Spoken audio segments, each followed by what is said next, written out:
Assalamualaikum warahmatullahi wabarakatuh. Alhamdulillah rabbil alamin wassalatu wassalamu ala asyrafil anbiya wal mursalin sayyidina Muhammad wa ala alihi wa sahbihi ajma'in.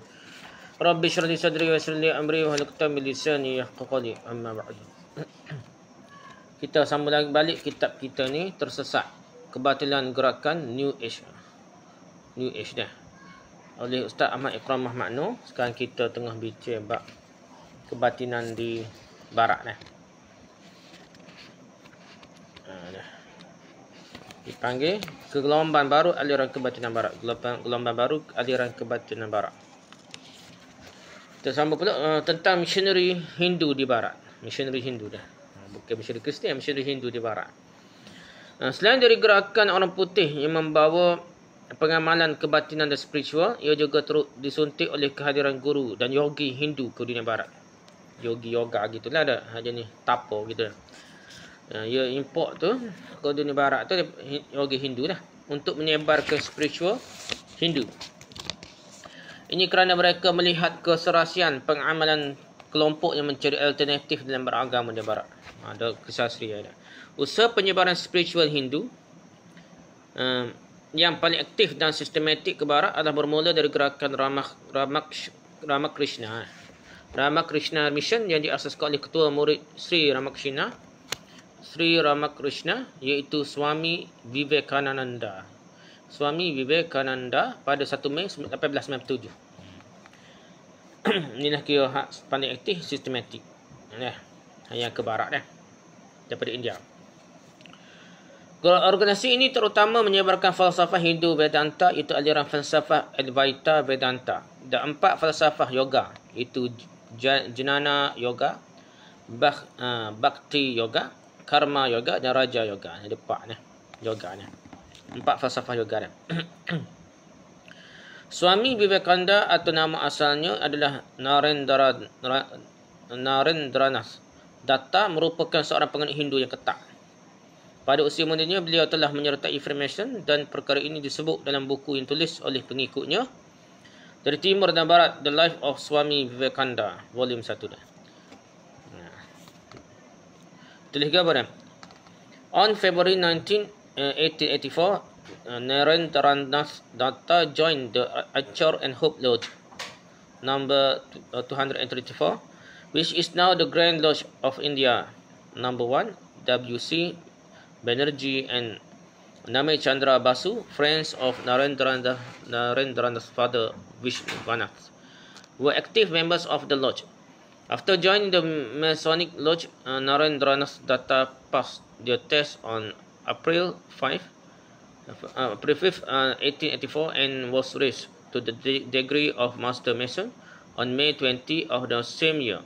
When Swami Vivekananda was facing difficult times in Chicago in 1894, Mr. G.C. Connor of Freemason gave letters of introduction to certain Freemason in Chicago to retreat the Swami cordially. Ia sebut gitulah. Lihat His Eastern and Western Disciplines 1980, The Life of Swami Vivekananda Volume 1, Vedanta Press, California, halaman 117 hingga 118 ni. Titik kadar meletupnya ketokohan Swami Vivekananda ni, meletupnya dah. Kata viral ke apa dah. Adalah disebabkan peristiwa pada tahun 1893 apabila beliau dijemput menjadi perwakilan untuk berucap di Parlimen Agama Dunia 1893. Ada Parlimen Dunia, Parlimen Agama Dunia ni. Pada ucapan pidatonya dimulakannya dengan Sisters and Brothers of America, menjadikannya terkenal dan membawanya mendapat pengiktirafan yang meluas. Vivekananda melakukan jelajah syarahannya dan mengadakan wacana tertutup mengenai agama Hindu dan juga spirituality. Beliau juga telah mengasaskan Vedanta Society yang pertama di Amerika Syarikat di New York. Beliau kembali ke India pada tahun 1897 dan mengasaskan Ramakrishna Mission pada 1 Mei 1897. Walaupun beliau adalah seorang sadhu Hindu dan dipuji sebagai misioneri Hindu pertama di zaman moden ini, beliau menasihati pengikutnya untuk setia kepada kepercayaan mereka di samping menghormati semua agama dunia kerana gurunya Ramakrishna telah mengajarkan bahawa semua agama adalah jalan menuju Tuhan belaka. Dan inilah inti ucapan Vivekananda pada 11 September 1893 ketika dia berucap di Parlimen Agama Dunia, Chicago. I am proud to belong to a religion which has taught the world both tolerance and universal acceptance. We believe not only in universal toleration, but we accept all religions as true. I am proud to belong to a nation which has sheltered the persecuted and the refugees of all religions and all nations of the earth. I am proud to tell you that we have gathered in our bosom to purest a remnant of the Israelites who came to southern India and took refuge from with us in the every year in which your holy temple was shattered to pieces by Roman tyranny. I am proud to belong to the region which has sheltered and is still fostering the remnant of the grand Zoroastrian nation. I will quote to you, brethren, a few lines from a hymn which I remember to have repeated from my earliest boyhood. It is every day repeated by millions of human beings. As the different streams having their sources in different paths, which mean to take truth, different tendencies, very stock they appear, crooked or straight or lead to thee. Lihat Business 10, 11 September 2017. Full text of Swami Vivekananda's Chicago speech of 1893, www.businessstandard.com ni. Majalah.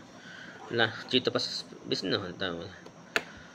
Lah nama web tu lah. Okay, gerakan spiritual Hindu yang berfahaman Advaita Vedanta, mereka bebas mengemukakan pandangan mengatakan semua agama adalah membawa kebenaran. Cuma ia tidak terhenti di situ saja. Ini kerana apabila mengikut falsafah ini, hanya satu sahaja cara untuk seorang itu boleh mencapai pembebasan yang tertinggi, iaitu moksha, bergabung dengan Brahman, iaitu dengan melalui pengalaman spiritual terutama yoga. Tak apalah yoga.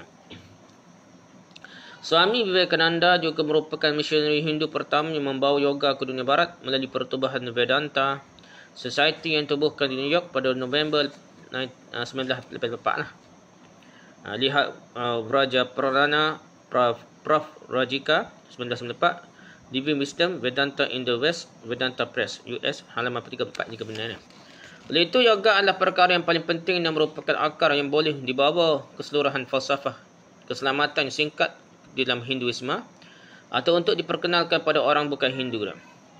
Bagi fahaman Hindu, Advaita Vedanta, semua orang boleh mengamalkan dan menerima konsep spiritual ini, juga boleh mencapai moksha walau apapun agamanya. Tak cara agama capur gau habisnya. Setelah ada ketokohan Swami Vivekananda diangkat di barat, maka dari situ ia bermula penyebaran falsafah dan amalan yoga. Bersama guru spiritual dieksport ke dunia barat. Dengan kata lain, sebagai misionari Hindu, antaranya adalah Paramahansa Yogananda, Rishi Singh Garwal, Sen Ram Mandal, Princess Ganesha, Bhagwan Singh Gyane, Yogi Rao, Yogi Hari Rama, Maharishi Mahesh Yogi, Bhagwan Sri Rajneesh, Baba Muktananda dan banyak lagi lah. Falsafah yoga menjadi fenomena dan agama Hindu mula mendapat suntikan baru di dunia barat dengan syarahan berpengaruh dari Swami Vivekananda. Bijoklah, hebat juga pidato dia. Vivekananda ditonjolkan sebagai tokoh agama yang sangat toleransi, pluralisme, selari dengan adil hak asasi manusia, dan apa yang lebih penting, Vivekananda mempromosikan falsafah Advaita Vedanta yang berfahaman manusia adalah Tuhan. Manusia adalah Tuhan, manusia adalah Tuhan. Antara kaedah guru Hindu mempromosikan yoga ke barat adalah dengan mengatakan amalan yoga hanya mempromosikan kesihatan dan bukan mempromosikan agama. Selain itu, ada di antara mereka yang cuba sinkretis di antara amalan yoga dengan agama Kristian. Dia cuba capu lah. Dia masuk dalam Kristian. Seperti dilakukan oleh Paramahansa Yogananda. Paramahansa Yogananda telah menubuhkan Self-Realization Fellowship SRF di Los Angeles pada tahun 1920. Beliau antara tokoh terawal ke Amerika Syarikat yang mengatakan ajaran yoga yang dibawanya adalah selari dengan ajaran Kristian. Beliau juga yang telah menggabungkan elemen agama Kristian dan Islam ke dalam praktis kriya yoga yang dibawa oleh beliau. Sebagai contoh, ketika dalam meratib kita kata, dalam melakukan yoga, beliau mengajar supaya meratib menggunakan perkataan aum, amin, amen dan hum. Bunyinya itu adalah bunyi suci yang datang dari getaran dan atau bunyi alam semesta, katanya. Lihat Sri Sri Paramahansa Yogananda 2006. Autobiography of a Yogi, Yogoda Satsang Society of India, Kolkata, India, halaman 2.7. Ada gambar dia ni. Rantai salib yang dipakai oleh Paramahansa Yogananda ni. Beliau juga menubuhkan gereja yang dinamakan sebagai Self-Realization Church of All Religions, di mana simbol salib, bintang dan bunga teratai dijadikan sebagai simbol kepada penyatuan agama. Dalam gereja tersebut diletakkan gambar beliau bersama Yesus, Krishna, Mahavatar Babaji dan ramai lagi dia. Beliau juga sering memakai rantai salib di lehernya.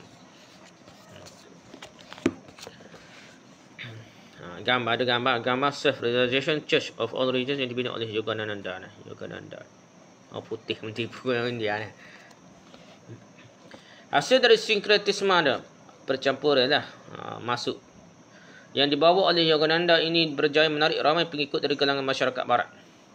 Sehingga perkara itu menjadi alternatif baru kepada cara beragama dengan menekankan nilai spiritual dengan mengamalkan yoga, dibimbing oleh seorang guru spiritual, universal prayer, menanam kasih sayang pada semua yang tidak terbatas. Agama cinta lah dah. Main cinta positif sama mana. Memperkenalkan rumah ibadat untuk dikumpul semua agama dan banyak lagi dia.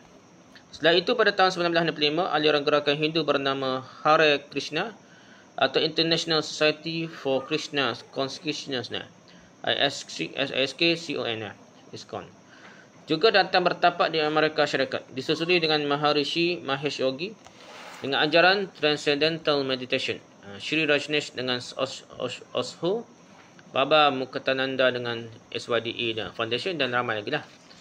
Elemen spiritual dan esoterik yang dikembangkan oleh mereka ini sedikit sebanyak dilihat dapat mempengaruhi kepada metod wujudnya amalan kepercayaan manusia hidup bersama dengan Tuhan. Dan dalam diri manusia juga roh merupakan sebahagian dari seperihan zat Tuhan. Itu poin dia kan. Macam Nur Muhammad ni. Lalu atas teras kepercayaan inilah maka timbullah amalan meditasi, yoga, menilik nasib, numerology, astrology, law of attraction, cakra, aura, penyembuhan dengan tangan, hipnosis dan banyak lagi lah. Kita akan jumpa istilah-istilah ni lah. Tilik nasib, numerology juga meditasi ni, law of attraction ni. Maka ajaran ini mula ditentang hebat oleh tokoh-tokoh Kristian di Barat. Mereka menyedari bahawa kedatangan para guru Hindu ke Amerika Syarikat adalah untuk menyebarkan spiritual Hindu. Antara tokoh Kristian yang mendedahkan gerakan ini secara tuntas adalah Dave Hunt, T.A. McMahon, Texas Mers dan ramai lagi. Dave Hunt mendedahkan gerakan ini dalam bukunya. Pertama, America the Sorcerer's New Apprentice, The Rise of New Age Shamanism. Kedua, The New Spirituality. Yang ketiga, Occult Invasion. Yang keempat, Understanding the New Age Movement. Yang kelima, Yoga and the Body of Christ. Golongan Kristian di Amerika Syarikat juga dilihat begitu berusaha keras untuk memerangi fenomena spiritual Hindu, terutama apabila ajaran spiritual itu telah disebatikan sinkretis dengan ajaran Kristian. Gerakan ini mencari dalil dan teks dalam Bible supaya selari dengan ajaran spiritual seperti apa yang dilakukan oleh Paramahansa Yogananda. Kesan daripada itu, pengamalan spiritual Hindu ini menjadi satu fenomena yang didukung dan dikembangkan oleh masyarakat Barat sendiri. Hasil desakan dan tekanan dan kritikan dari kumpulan Kristian Ortodoks, maka gerakan pendukung ajaran spiritual Hindu, termasuk orang Barat dan India, juga telah mendapat jalan yang lebih selamat dengan membawa elemen ajaran spiritual itu dengan balutan nama baru, mengatasnamakan sains dan psikologi dia. Ni pula dah. Kritik. Nah, orang spiritual Hindu ni dah termasuk orang putih dan orang India lah. Dia pun ambil jalan cara lain, guna sains dan psikologi pula dah. Itulah psikologi ni motivator dah. Dengan dibantu oleh satu gerakan yang mengatasnamakan psikologi untuk membangkitkan potensi manusia. Istilah potensi manusia dia dikenali sebagai Human Potential Movement, HPN. Sekitar tahun 1990-an, gerakan ini berteraskan konsep prinsip piramid Abraham. Prinsip piramid Abraham Maslow yang meletakkan self-actualization sebagai hierarki tertinggi yang perlu dipenuhi oleh seorang manusia. Gerakan ini membantu menyebarluaskan lagi elemen ajaran kebatinan moden sehingga pada sekitar tahun 1970-an terbentuklah satu gerakan baru yang telah menghimpunkan dan mensistematikkan segala amalan spiritual, mistikisme, astrologi, tantra, sihir, gnostikisme yang wujud di dalam tamu dunia ini ke dalam satu bentuk yang dikenali sebagai New Age Movement. Itulah jadi motivator dah. Pakar motivasi gapo sama juga terpengaruh dengan keadaan mereka ni. Oleh sebab itu ada setengah motivator guna bulan, hak berat lagi guna tarikh. Tarikh tu dia kata, beri tarikh-tarikh ni. Ni nasi awak ni untuk kenal diri lah, matlamatnya untuk kenal diri. Awak ni akan jadi gapo, awak ni ada potensi gini, potensi gini. Dia belajar mana? Belajarnya pada ni.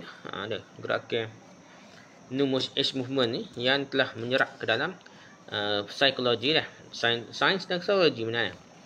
New Age itu adalah nama gelaran bagi mana-mana kumpulan yang promosikan mana-mana elemen spiritual dan kebatinan. Yang elemen agama dan falsafah kuno pada zaman moden dalam ajaran mereka, sama ada dalam program motivasi, self-help, seminar aura, cakra, metafizik dan banyak lagi. Jadi ajaran kebatinannya ada pengaruh kepada agama tauhid.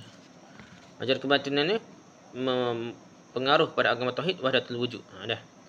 Gnostisme tu Kristian, Kabbalah, Yahudi, wahdatul wujud ataupun Nur Muhammad tu dalam agama Islam dah gitulah pengaruh.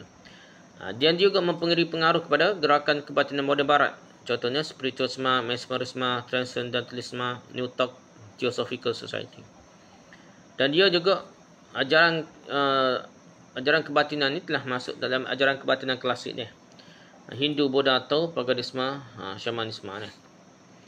Jadi gerakan New Age ni semua tu ada kaitan belaka dia. Kesan dia. Okay, gambar ajaran kebatinan memiliki pelbagai wajah. Kesemuanya ini dikategorikan sebagai gerakan New Age kerana semuanya berteraskan akidah panteisme dan penentisme ni. Okay, baru kita bincang New Age Movement. Kesan dari fenomena ajaran kebatinan moden dan klasik mula diterima baik oleh masyarakat barat. Selain itu bermulalah era dinamakan kumpulan ini sebagai gerakan New Age. Gerakan New Age adalah gerakan spiritual antarabangsa yang menjadi suatu fenomena sekitar tahun 1970-an di barat. Intipati gerakan ini adalah berpaksikan pada akidah monisme, iaitu akidah yang melahirkan konsep pentisme dan penentisme. Jadi titisan Tuhan, percikkan Tuhan dah. Untuk manusia ni asal daripada alam ni asal daripada percikkan Tuhan, daripada Tuhan jugalah. Yang mengajar kesatuan kewujudan antara alam dengan Tuhan ni gabung dah. Oleh sebab tu kita tengok cerita putih. Ia seolah itulah the ones kau dah. Matrix kau dah. Matrix kau gapo ataupun cerita terbaru tu makan dadah gapo jadi bisa-bisa mengembai otak dia dan sekali bergabung dengan alam dia. Jadi Tuhan dah. Ya alam Tuhan ni sekali dah. Hakikatnya tidak ada apa yang baru bagi apa yang dibawa oleh New Age kerana intipati kepada gerakan ini terdiri dari gabungan dua fasa. Dua fasa utama kebatinan iaitu kebatinan klasik dan kebatinan moden sebenarnya. Yang dimaksudkan kebatinan klasik adalah fahaman esoterikisme atau kerohanian yang berasal dari ajaran Hindu, Buddha, Tao, Shinto, falsafah Neoplatonisme, Hermetisisme, Gnosticisme, kepercayaan Feng Shui, Feng Shui ni ada. Shamanisme dan juga ajaran-ajaran sihir dari paganisme ni. Manakala kebatinan moden pula adalah pengaruh okultis yang menonjol seperti karya Emanuel Swedenborg dan Franz Mesmer, idea spiritualisme, New Thought dan Theosophy. Dia gabung-gabung belakang dah. Kesemua fahaman ini membawa fahaman monisme. Dia memahami bahawa awal kejadian alam ini bermula dari limpahan atau pecahan Tuhan. Wahdatul wujud yang akhirnya pecahan itu berada dalam setiap alam dan dalam diri manusia sendiri. Tuhan berlaku pada diri manusia. Lihat Fos Kurdi 2014 menguat New Age Movement Darul Usmah Yogyakarta Indonesia dalam 2023. Jadi kajian tentang New Age ni orang Indonesia dulu dah. Kita lewat dah ni. Ustaz ni pun lewat dah dekat Malaysia ni gitulah. Istilah New Age mula merujuk kepada Age of Aquarius, iaitu satu tempoh zaman baru yang baru bermula mengikut kiraan astrologi. Astrologi kena beza dengan astronomi. Astrologi ni ilmu tilik, nasib tilik. Dia tengok meter tu nak tilik. Scorpio ni gapo, harmonik gapo gitulah nak. Jadi dia tukar. Dia lebih pada meramal dia. Bermula mengikut kiraan astrologi apabila titik equinox musim bunga dan vernal equinox mula beralih meninggalkan kawasan berus Pisces. Memasuki kawasan berus Aquarius, kesan daripada fenomena putaran paksi bumi ni. Para pendukung gerakan New Age mempercayai bahawa dengan bermulanya zaman ini maka akan kembalilah semula era kegemilangan spiritual bangsa manusia, dipenuhi dengan pelbagai elemen magic serta praktis amalan kebatinan yang sebelumnya telah dihakis oleh agama-agama risalah wahyu seperti Islam, Kristian, Yahudi. Bukan Islam saja dia. Masa Kristian dulu buat juga dapat sihir ni.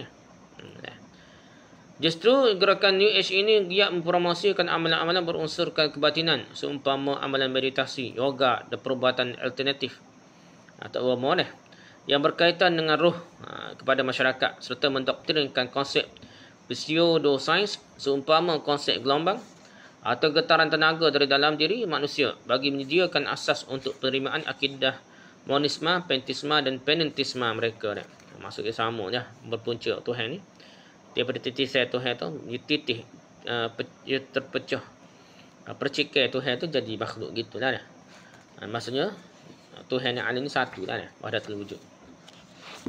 Pengamalan New Age tegar mereka menjadikan amalan spiritual dan kebatinan ini sebagai anutan mereka. Jika ditanya mereka apakah agama anutan mereka, mereka akan menjawab saya adalah spiritualis. Tak mengaku dah Kristian kau apa Islam kau apa dah. Spiritualis. Mereka akan mengimani dan mengamalkan segala praktis kebatinan yang telah disistematikkan oleh gerakan kebatinan moden. Antara yang bertanggungjawab menyusun secara sistematik ajaran kebatinan ini selain dari Theosophical Society dan New Thought Movement adalah Esalen Institute di California, Amerika Syarikat dan Findon Foundation di United Kingdom. Gerakan New Age dianggap sebagai gelombang kebatinan zaman kini yang bersumber langsung dari Teosofi dan gerakan New Thought. Pada zaman baru ini, manusia dengan akal dan segala kemampuan yang tidak terbatas mampu menciptakan kehidupan dan masa depannya dengan sendiri menurut kemahuannya. Dengan kata lain, manusia itu sudah menjadi Tuhan. Mereka menegaskan pada zaman New Age ini adalah zaman penyatuan seluruh manusia atas pemikiran yang sama, ritual yang sama, tanpa ada perbezaan di antara manusia dan tidak ada perbezaan agama. Pada mereka, hakikatnya semua adalah sebahagian dari Tuhan yang sama. Mereka menganggap sikap perbezaan agama yang sering mengeksklusifkan ajarannya satu-satunya yang benar sahaja telah menyebabkan peperangan dan kebencian tuduh agama lah. Ni ada kita etis Melayu ni ada sebut gitu juga. Kita tengok serupa dengan gerakan New Age Movement dari segi cara dia berfikir dah. Menyalahkan agama. Pada apa tu tak kait dengan agama. Dia ada logik komunis kau dulu dah. Kapitalis kau perang dah. Lepas tu perang dunia ni kes blok-blok dah. Tak ada kait agama, tak cara agama berakar tu perang dah. Tak ada kait. Demikianlah gerakan New Age berusaha untuk menyebarkan pemikiran kebatinan kuno ini lebih bersifat dinamik dan halus, terutama apabila berdepan dengan agama Semitiknya. Sikap mereka akan menawarkan kepercayaan ini kepada mana-mana penganut agama dengan mengatakan jika ia diamalkan dan diimani bersama dengan agama sedia ada, maka seorang itu boleh menambah baik lagi dirinya tanpa seseorang mengubah anutan agama asalnya. Tak perlu keluar daripada Islam, keluar daripada Kristian dah. Ikutlah Kristian ke apa kata dah. Cuma dia boleh tambah baik lagi dirinya lah. Kerana kepercayaan New Age yang sangat dinamik membolehkan mereka bergabung dengan mana-mana kepercayaan yang ada. Kerana pendirian mereka adalah berteraskan spiritual sahaja, bukan sebagai satu agama. Boleh masuk belakang lah.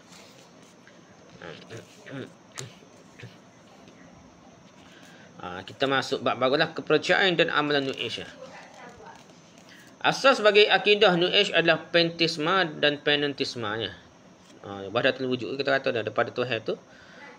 Serpih Tuhan atau titisan Tuhan tu jadi makhluk. Jadi alam dan Tuhan ni adalah benda yang sama dah.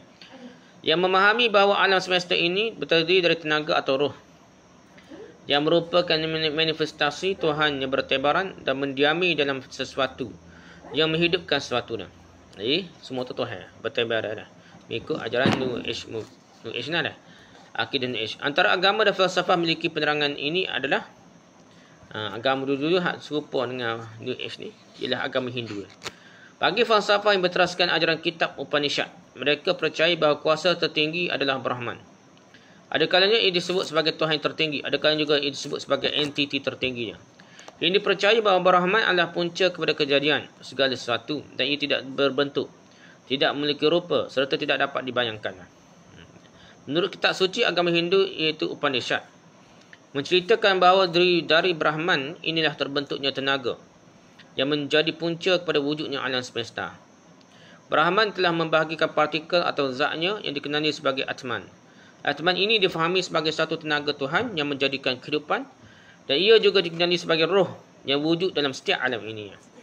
Seperti disebut dalam kitab suci agama Hindu, Upanishad. Atman ini sesungguhnya adalah Brahman yang terdiri dari atau dikenali dengan kecerdasan, fikiran yang hidup, penglihatan, pendengaran, bumi, air, udara, angkasa, sinar dan tiadanya sinar, nafsu dan tiadanya nafsu, marah dan tiadanya marah, kebenaran dan tiadanya kebenaran, dan semua hal tersebut. Inilah yang dimaksudkan ketika mengatakan bahawa dia terdiri dari ini, apa yang difahami, terdiri dari itu yang dimaksudkan. Jadi semua dia tu berlaku dah, Tuhan berlaku dah. Braha Daranyaka dah. Upanishad 4:5 dah.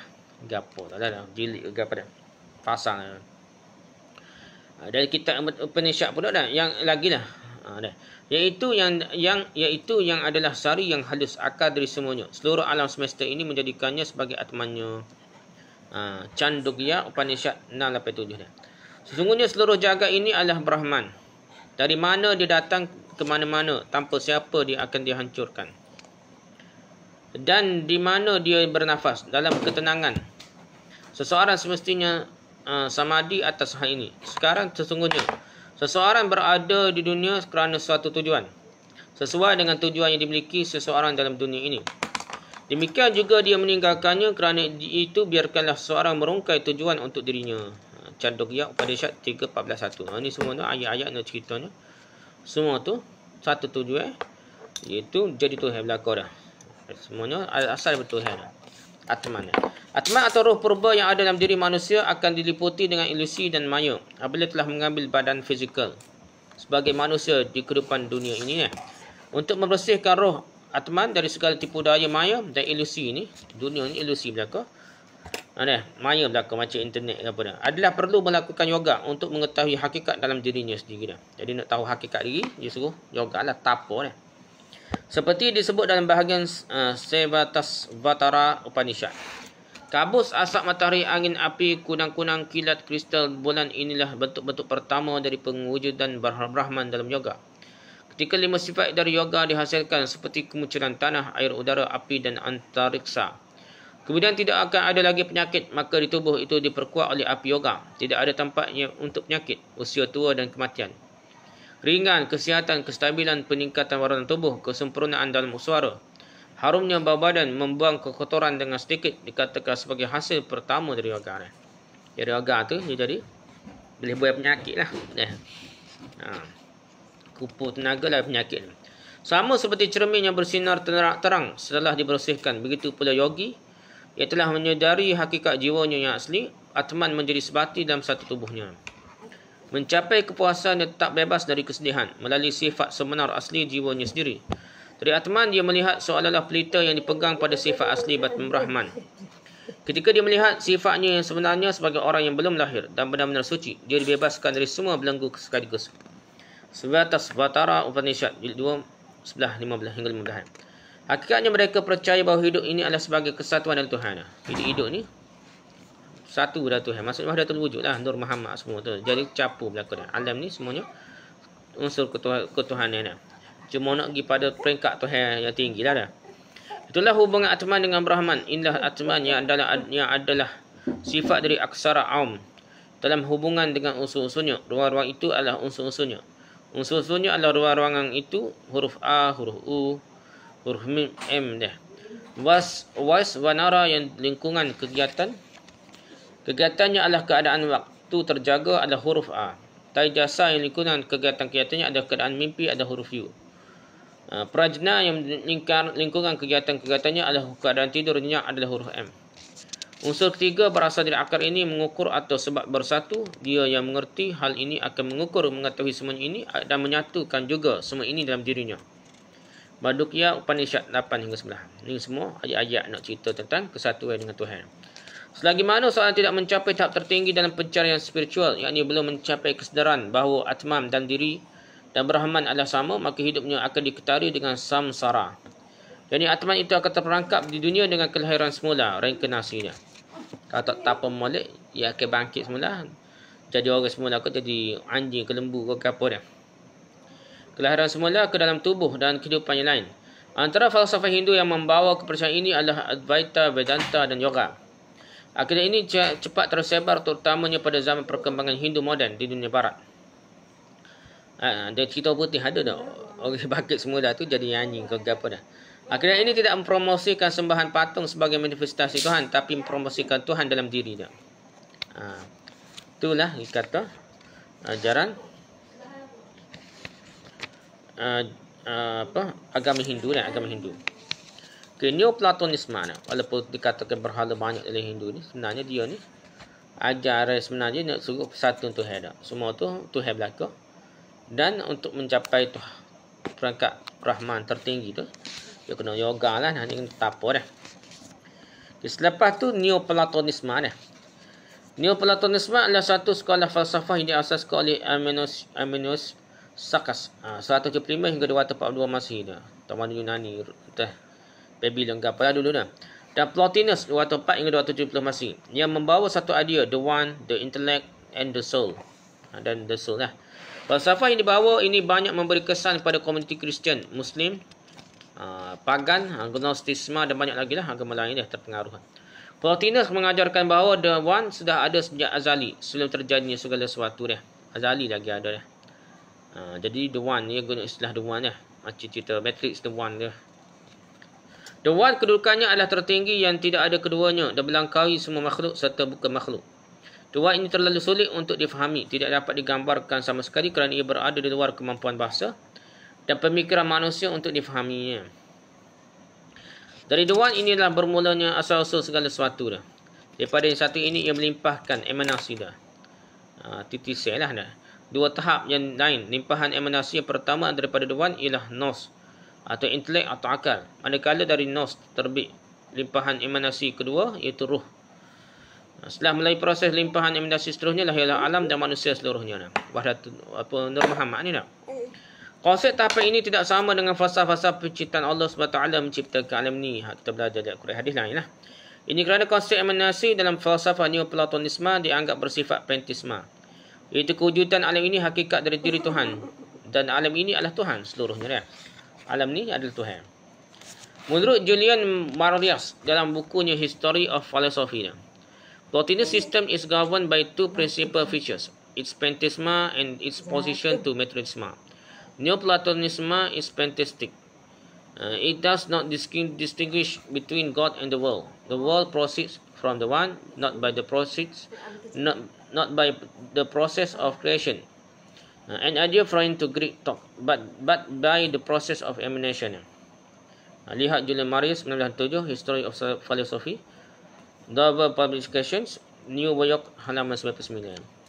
Oleh itu wujudnya dalam alam materi ni, alam benda ni adalah daripada emanasi, pancaran, limpahan roh yang satu dia. Seperti matahari melimpahkan pancaran cahaya kepada bulan. Hakikatnya cahaya bulan itu adalah pancaran dari matahari yang satu. Begitulah falsafah ini memberi makna bahawa alam ini adalah pancaran dari the one yang merupakan hakikat sebenar kewujudannya. Wahdatul wujud lah dah. Sebenarnya wujudnya Tuhan saja. Hal lain itu bukan wujud dah. Hal lain itu sebenarnya Tuhan jugalah jadi. Apabila telah terjadinya alam dan manusia, maka tahap emanasi terakhir, titisan terakhir ini adalah manusia perlu berdamai dengan alam untuk merasai kesatuan kehidupan alam dan Tuhan. Nak bersatu dengan Tuhan lah. Ini kerana roh tepat mengambil tempat dalam badan dan tubuh tertentu, ia akan mempengaruhi perkembangan dan kelakuan roh tersebut. Apabila roh individu sudah terlibat dengan kehendak-kehendak badan, maka ia menjadi sesat dan tidak mengenali dirinya yang asal dan yang sebenarnya, iaitu daripada the one.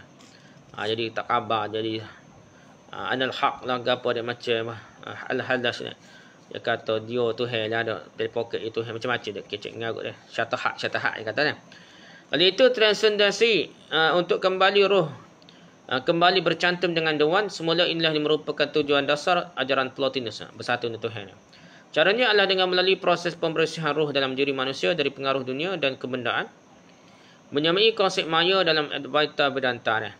Untuk mencapai kebersihan roh adalah dengan melakukan meditasi yang ketat. Tak apalah dah. Penggabungan roh dengan dewan berlaku apabila roh dapat memutuskan hubungan dengan segala keinginan duniawi dan segala sifat bersifat kebendaan. Plotinus juga mempercayai konsep reinkarnasi atau perpindahan roh. Jika seorang itu belum mencapai tahap bergabung diri dengan dewan dan dirinya dipenuhi dengan dosa dari keinginan, dosa keinginan dan kejahatan, maka Plotinus berpandangan bahawa dosa mesti dihukum melalui proses pengulangan kelahiran yang terus-menerus. Reinkarnasi hingga terhenti dengan terhapusnya dosa. Jadi dia lagi jadi dosa ada silap tu, dia akan bangkit semula lah. Jadi lembu, jadi orang semula pun boleh. Jadi kuda, jadi nate pun boleh juga dia.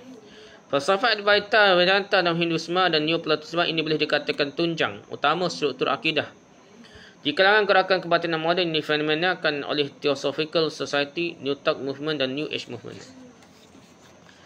Itu dah. Seterusnya Hermeticisme. Hermeticisme adalah ajaran yang terdapat pada manuskrip yang tidak jelas sumbernya. Jadi didakwa sebagai ajaran Hermes Trismegistus, yang mana manuskrip ini telah ada sejak abad kedua Masihi lagi. Manuskrip ini mengajar tentang keberadaan Tuhan dalam puncak kewujudannya. Dan Tuhan itu tidak boleh diketahui dan dikenali akan dirinya. Kadang-kadang Tuhan itu dimasukkan sebagai alam atau manusia. Kadang-kadang mereka menyebut dengan panggilan bapa, Mind, Nos, pencipta atau The One. Ajaran ini menekankan bahawa alam sejaka ini semuanya adalah Tuhan, Pantheisme lah, dan Tuhan itu bersifat meliputi kosmos ini. Manuskrip ini juga menjelaskan bahawa manusia, iaitu roh yang turun dari langit, akan berpotensi untuk bebas dan kembali ke tempat asalnya. Roh itu datang melalui kekuatan ilham kerohanian, gnosis. Dan itu akidah ini menerangkan bahawa kehidupan di dunia ini adalah pantulan bagi di atas. Pantulan bagi di atas kosmos, kerana hakikat kehidupan ini adalah pantulan dari Tuhan yang satu sahaja. Ia terkenal dengan perkataan as above, so below. Dalam Hermetisme juga mempercayai konsep kelahiran semula, reinkarnasi, hasil dari pengembaraan roh yang tidak mencapai ilham kerohanian, gnosis. Ia ada gambar tunjuk ni lah, ilustrasi menggambarkan akidah Hermetisme yang menilik pergerakan langit untuk menafsir apa yang akan berlaku di dunia dah. Rama, tengok detail lah dah, hujung dah. Astrologi ni.